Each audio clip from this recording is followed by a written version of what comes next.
வணக்கம். திசைகளின் 5 மணி செய்திகள். சிறார் காப்பக பராமரிப்பாளருக்கு 36 ஆண்டுகள் சிறை, அம்பாங் நீதிமன்றம் தீர்ப்பு.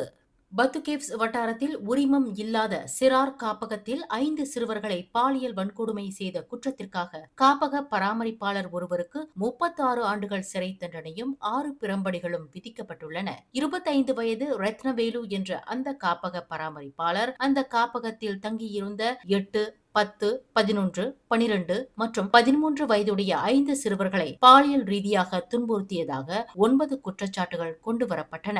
அம்பாங் செஷன்ஸ் நீதிமன்றத்தில் நிறுத்தப்பட்ட ரத்னவேலு தனக்கு எதிரான 9 குற்றச்சாட்டுகளை ஒப்புக்கொண்டதை தொடர்ந்து அவருக்கு இத்தண்டனை விதிக்கப்பட்டது. கடந்த ஆண்டு நவம்பர் முதல் இந்த ஆண்டு பிப்ரவரி மற்றும் மார்ச் மாதங்களில் சிறார்களுக்கு எதிரான இந்த அத்துமீறல்கள் நடந்துள்ளதாக நீதிமன்றத்தில் தெரிவிக்கப்பட்டது. பாதிக்கப்பட்ட சிறுவர்களின் கண்ணியம் மற்றும் மனநலனை மிக கொடூரமாக பாதிக்கும் வகையில் இந்த செயல் அமைந்துள்ளதால் குற்றவாளிக்கு கடுமையான தண்டனை விதிக்க வேண்டும் என்று அரசு தரப்பு வழக்கறிஞர் நீதிமன்றத்தை கேட்டுக் கொண்டார். தாப்பா அருகில் உள்ள குனோங் பத்துபூத்தே மலையில் கடந்த மே 24 முதல் ஜஸ்லிண்டா சலூடின் என்ற 49 வயது பெண்மணி மாயமாகியுள்ளார். இதனைத் தொடர்ந்து அங்கு மலையேற்ற நடவடிக்கைகள் உடனடியாக தற்காலிகமாக நிறுத்தி வைக்கப்படுவதாக பேரா மாநில வனத்துறை இயக்குநர் டாக்டர் முகமது ஃபஸ்ரி அப்துல் மனாப் அறிவித்துள்ளார். பாதுகாப்பு நிலவரத்தை ஆய்வு செய்யவும் அப்பகுதியை சீரமைக்கவும் இந்த தடை 3 முதல் 6 மாதங்கள் வரை நீடிக்கும் என அவர் கூறினார். மேலும் மலை ஏற்றத்திற்கான கால வரம்பு உள்ளிட்ட நிலையான செயல்பாட்டு நடைமுறைகள் தீவிரமாக மறு ஆய்வு செய்யப்பட உள்ளன. இதற்கிடையில் இந்த செய்தியாளர் சந்திப்பில் பேசிய பேரா மந்திரி புசா டாக்டர் ஸ்ரீ சரானி முகமது காடுகளின் நிலப்பரப்பை நன்கு அறிந்த உள்ளூர் ஒராங் அஸ்லி மக்களை இனி வரும் மலையேற்றங்கள் மற்றும் தேடுதல் மீட்பு பணிகளில் கட்டாயம் ஈடுபடுத்த வேண்டும் என்று வலியுறுத்தியுள்ளார். பிலிப்பீன்ஸ் ஏர் ஏசியா நிறுவனத்தின் விமானங்கள் தரையிறக்கப்பட்டுள்ளதாக வெளியான செய்திகள் முற்றிலும் உண்மைக்கு புறம்பானவை என்றும் ஆரோக்கியமான போட்டியை சீர்குலைக்க திட்டமிட்டு நடத்தப்படும் அவதூறு பிரச்சாரம் இது என்றும் ஏர் ஏசியா குழுமம் மறுத்துள்ளது. வானிலை போன்ற வழக்கமான காரணிகளை தவிர பிலிப்பீன்ஸ் ஏர் ஏசியாவின் அனைத்து விமான சேவைகளும் வழக்கம் போல் முழுமையாக இயங்கி வருகின்றன என்று நிறுவனம் தெளிவுபடுத்தியுள்ளது. 2021 முதல் 2026 மே வரையிலான காலப்பகுதிக்கான கட்டண நிலுவைத் தொகையான 271 மில்லியன் பேசோஸை செலுத்தாததால் அரசாங்கத்தால் நிர்வகிக்கப்படும் விமான நிலையங்களில் பிலிப்பீன்ஸ் ஏர் ஏசியா தனது செயல்பாடுகளை நிறுத்துமாறு பிலிப்பீன்ஸ் சிவில் விமான போக்குவரத்து ஆணையம் உத்தரவிட்டதாக கூறப்படும் நிலையிலும் தங்களின் விமான சேவைகள் திட்டமிட்டபடி தொடரும் என்று ஏர் ஏசியா பயணிகளுக்கு உறுதியளித்துள்ளது. இதுபோன்ற தவறான செய்திகள் பயணீட்டாளர்களையே இறுதியில் பாதிக்கும் என்று ஏர் ஏசியா குழுமத்தின் இணை நிறுவனர் டானி பெர்னாண்டஸ் தெரிவித்துள்ளார். ஃபுட் பண்டா மலேசியா மற்றும் இளைஞர் விளையாட்டுத்துறை அமைச்சு இடையிலான நீண்டகால வியூக கூட்டணியின் கீழ் நாடு முழுவதும் உள்ள 3 லட்சத்துக்கும் மேற்பட்ட ரக்கன் முடா உறுப்பினர்களுக்கு பிரத்யேக பண்டா ப்ரோ சந்தா சலுகைகள் அறிவிக்கப்பட்டுள்ளன.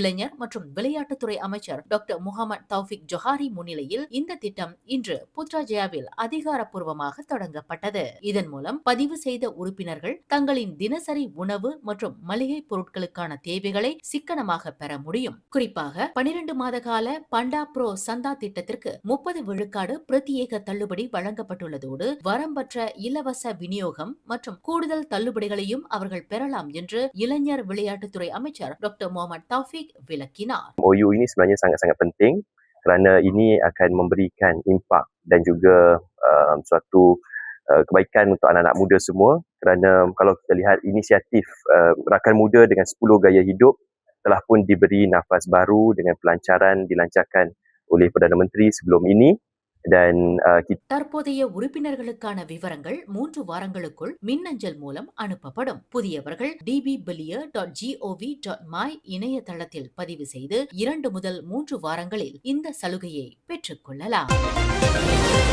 டெலிகாம் நிறுவனம் ஒன்றில் பல்வேறு மின் சாதனங்கள் மற்றும் ரொக்க பணத்தை திருடிய குற்றத்திற்காக 22 வயதுடைய முன்னாள் ஊழியர் ஒருவர் கைது செய்யப்பட்டுள்ளார். திருடப்பட்ட மின் சாதனங்களின் மொத்த மதிப்பு சுமார் 83,000 ரிங்கிட் என மதிப்பிடப்பட்டுள்ளது. பாதிக்கப்பட்ட நிறுவனத்தின் சார்பில் அளிக்கப்பட்ட புகாரின் பேரில் இந்த நடவடிக்கை எடுக்கப்பட்டுள்ளதாக தெரியவந்துள்ளது. சிசிடிவி காட்சிகளை ஆய்வு செய்த போது 12 கைபேசிகள், 3 ஆப்பிள் கைக்கடிகாரம் மற்றும் சுமார் 550 ரிங்கிட் ரொக்க பணம் ஆகியவை காணாமல் போனதை தொடர்ந்து வந்து அதில் இந்த முன்னாள் ஊழியருக்கு தொடர்பு இருப்பதும் தெரியவந்துள்ளது. கடந்த மே 29 அன்று அவர் பணியில் இருந்து விலகியுள்ளார் என்பது குறிப்பிடத்தக்கது. விசாரணையில் அவர் குற்றத்தை ஒப்புக்கொண்டார். இவருக்கு இதற்கு முன் எந்தவொரு குற்ற பின்னணியும் இல்லை என்றும் இச்சம்பவம் குறித்து குற்றவியல் சட்ட பிரிவு 381 கீழ் விசாரணை நடத்தப்பட்டு வருவதாகவும் போலீஸ் தரப்பில் தெரிவிக்கப்பட்டுள்ளது.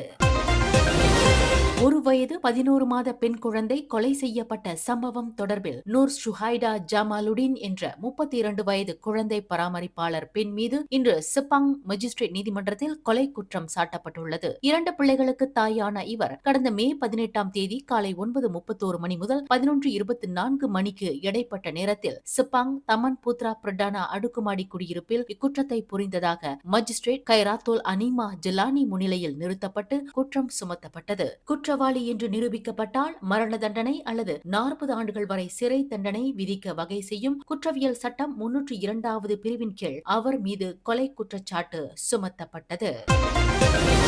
ஒரு பெண்ணை சட்டவிரோதமாக சிறைப்பிடித்து தாக்கி பணம் பறித்ததோடு மட்டுமல்லாமல் அவரை நிர்வாணமாக காணொலி எடுத்த வழக்கில் 2 பெண்கள் உட்பட 3 பேருக்கு தண்டனை விதிக்கப்பட்டுள்ளது. ஜோஹர் பத்துபஹாட் தமன் பனாங் ஹைட்ஸில் உள்ள ஒரு வீட்டில் இக்குற்றம் புரிந்ததாக நம்பப்படுகிறது. பாதிக்கப்பட்ட 33 வயது பெண் குற்றம் நடந்த அவ்விடத்திற்கு வரவழைக்கப்பட்டு பூட்டி வைக்கப்பட்டுள்ளார். பின்னர் அவர் கடுமையாக தாக்கப்பட்டு மற்றொரு வீட்டில் அடைக்கப்பட்டுள்ளதாகவும் ஆடைகளை களையும்படி கட்டாயப்படுத்தப்பட்டு பின் நிர்வாணமாக காணொலி எடுக்கப்பட்டுள்ளார். அது மட்டுமின்றி அவரிடம் இருந்து 4200 மலேசிய ரிங்கிட் பணமும் ஒரு கைபேசியும் பறிக்கப்பட்ட நிலையில் அவர் அளித்த புகாரின் பேரில் நடவடிக்கை எடுக்கப்பட்டது. மஜிஸ்ட்ரேட் அருண் நோவல் தாஸ் முன்னிலையில் குற்றம் நிரூபிக்கப்பட்டதை அடுத்து முகமது சலிஹுடின் அலி என்ற அந்நபருக்கு 3 ஆண்டுகள் சிறை தண்டனையும் 3 பிரம்படிகளும் விதிக்கப்பட்டன. மேலும் 2 பெண்களில் ஒருவருக்கு 2.5 ஆண்டுகள் சிறை தண்டனை விதிக்கப்பட்டதோடு மற்றொருவருக்கு 2000 மலேசிய ரிங்கிட் அபராதம் விதித்து தீர்ப்பளிக்கப்பட்டது. இளைஞர் ஒருவர் வெட்டி கொலை செய்யப்பட்டது தொடர்பில் 7 இளைஞர்கள் மீது ஜோஹர் பொந்தியான் மஜிஸ்ட்ரேட் நீதிமன்றத்தில் இன்று கொலை குற்றம் சுமத்தப்பட்டுள்ளது. கடந்த மே 21 அன்று அதிகாலை 2:45 மணியளவில் ஜலன் உத்தாமா தீகா தமன் உத்தாமா பக்கானெனாஸ் என்ற இடத்தில் ஒரு உணவகம் முன்புறம் 22 வயது அருண்குமார் என்பவரை வெட்டி படுகொலை செய்ததாக 18க்கும் 28க்கும் இடைப்பட்ட வயதுடைய எல் புவமன் உட்பட 7 குற்றம் சாட்டப்பட்டனர். இன்னும் பிடிபடாமல் தலைமறைவாக உள்ள மேலும் 5 கூட்டாக சேர்ந்து இந்த 7 இக்குற்றத்தை புரிந்ததாக நீதிமன்றத்தில் தெரிவிக்கப்பட்டது. குற்றவியல் சட்டம் 302 பிரிவின் கீழ் குற்றம் சாட்டப்பட்ட இந்த 7 எதிரான வழக்கு உயர் நீதிமன்றத்தின் அதிகார வரம்பிற்கு வருவதால் இவர்களுக்கு ஜாமீன் அனுமதிக்கப்படவில்லை. மேலும் செய்திகளை தெரிந்து கொள்ள கீழே இருக்கும் பெல் பட்டனை அழுத்துங்கள். உங்கள் மகிழ்ச்சியை வெளிப்படுத்த லைக் மற்றும் ஷேர் செய்யுங்கள். தொடர்ந்து திசைகளோடு இணைந்திருக்க சப்ஸ்கிரைப் செய்யுங்கள்.